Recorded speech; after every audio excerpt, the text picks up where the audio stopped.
Talked about Velma quite a bit on the channel. It was quite the show. Gave plenty of content to talk about. Probably one of the worst shows to come out of reboot culture in Hollywood in a long time.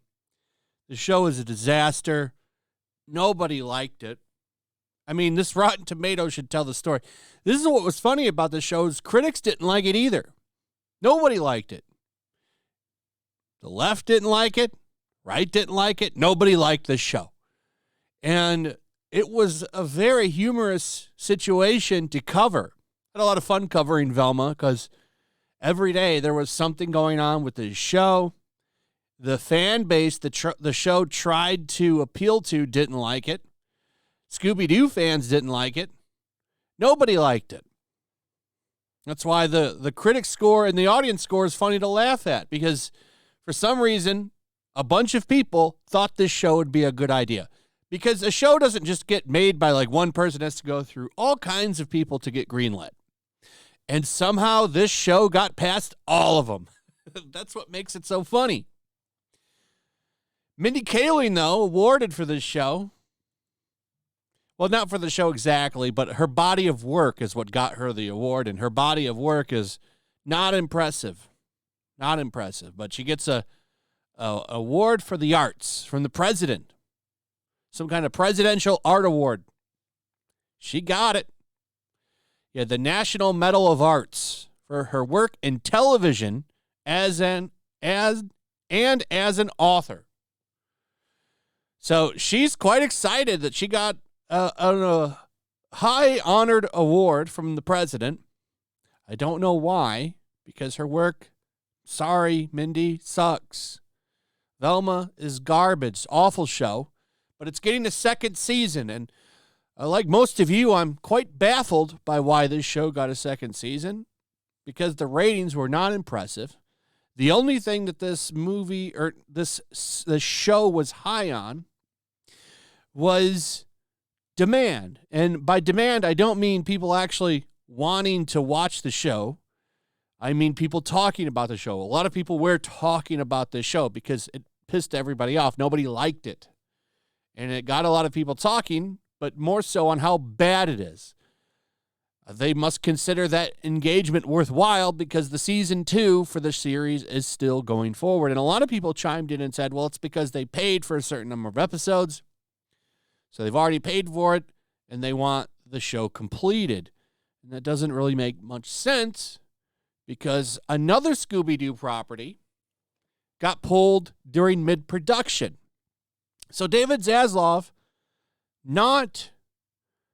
he's not shy about killing projects while they're being made and already paid for. They've already paid for this show in some capacity. It's called Scooby Doo and the Mystery Pup. It was aimed at preschoolers. It's a kid's show. Would it have been woke or not? I don't know. All I know is Scooby Doo and the Mystery Pups is no more. It's in the toilet, in the tube. But Velma season 2 gets to move forward. To be honest, this kind of show is more in the tradition of Scooby Doo, the show for kids. Whereas Velma is a show for nobody. So, you know, they're willing to cancel these productions, but Velma is considered untouchable. They're moving forward with that. We are going to see a season 2 of that show. That's what blows me away. I mean, I guess great for the channel. I'm going to roast the hell out of it like I did for the first season, but it blows my mind that they're more than willing to cancel shit like this, but they keep that show going. It's wild to me. I just don't understand it. And I'm sure you don't either. HBO Max seems to have given up on another Scooby Doo project in development. Scooby Doo and the Mystery Pups was a CG animated program aimed at preschoolers, announced last year as the Warner Media regime gave way to Discovery and David Zaslav. Unlike the critically panned disaster that is Velma, which is getting another season, insiders have claimed that Warner is passing on the former, A post from the fan-run animation on HBO Max Twitter account is one source that claims Mystery Pups was pulled mid-production. Scooby Doo and the Mystery Pups is no longer moving forward at HBO Max production on the series. Has wrapped early since it currently does not have a home, but may continue in the future if it finds a new distributor. So, I mean, that can happen. That can happen. That Batman show, I don't know the name of it. I think they name it here. It's Batman Caped Crusader.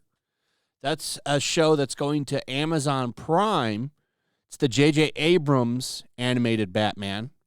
So that can still happen for Scooby-Doo and the Mystery Pups. But I find it funny that Warner passes on this and keeps Velma. Here's a little bit more evidence that it's been pulled. Writer and actor Roger Eschbacher heard the same thing from an unnamed colleague, supposedly working on the show. Our show, Scooby-Doo Mystery Pups, has wrapped early since we lost our distribution with HBO Max, the unnamed source said. It's a very entertaining show, and I cannot openly share, but it might get picked up again if they find another distributor.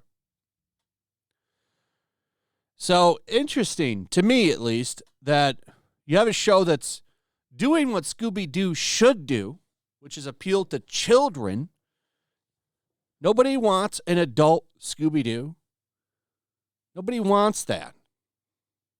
Okay, it's not designed for that purpose, especially for the purpose that they did, which was make it a woke joke. I mean, that show is overly woke. It's so woke that woke people hate it. All kinds of people were yelling at that show because they had like sickle cell jokes and stuff. Everyone's getting mad at it. And they got mad at even the representation. Mindy Kaling got dragged because of that show's representation, saying we don't want Southeastern Indian girls or Asian girls or whatever they were saying to look and act like this. It's embarrassing. It's not what we deserve. Everybody was dragging that show. And I don't imagine the ratings were that good. Now, I think the first 2 episodes were good, ratings-wise, not good quality-wise, but ratings-wise, I think that they were praised. A lot of people were praising that show's first numbers because they were saying, oh, it's the highest HBO Max premiere for an animated show ever, whatever that means. I mean, how many animated shows do they have? Still have not seen any numbers for that show. They weren't shared. Not even Nielsen talked about it, I don't think, because I was looking for it. I didn't see it. And other channels were looking for it as well. Nobody saw it. So I'm going to assume that the numbers for this show were never released, which is also interesting that Velma's numbers were never released. I have not seen numbers for this show, and you think we would have seen them by now. So it's crazy to me. Like, I know that show did not have high viewership. There's just no way. So, I don't know what's going on over at Warner. Why is Velma untouchable, but they'll cancel this? It's strange. Anyway, that's pretty much it. Let me know what you guys think about all this. I'd like to hear from you. Also, if you would, please like, subscribe, share the video. Make sure you're still subscribed, hit that notification bell. Check out my Rumble and Locals, and I'll see you on the next one. Peace. Make sure to check out my Locals. There's a link in the description. It's a fun community that I'm trying to build over here. If you don't want to support me on YouTube, you can come over here. None of that money goes to YouTube.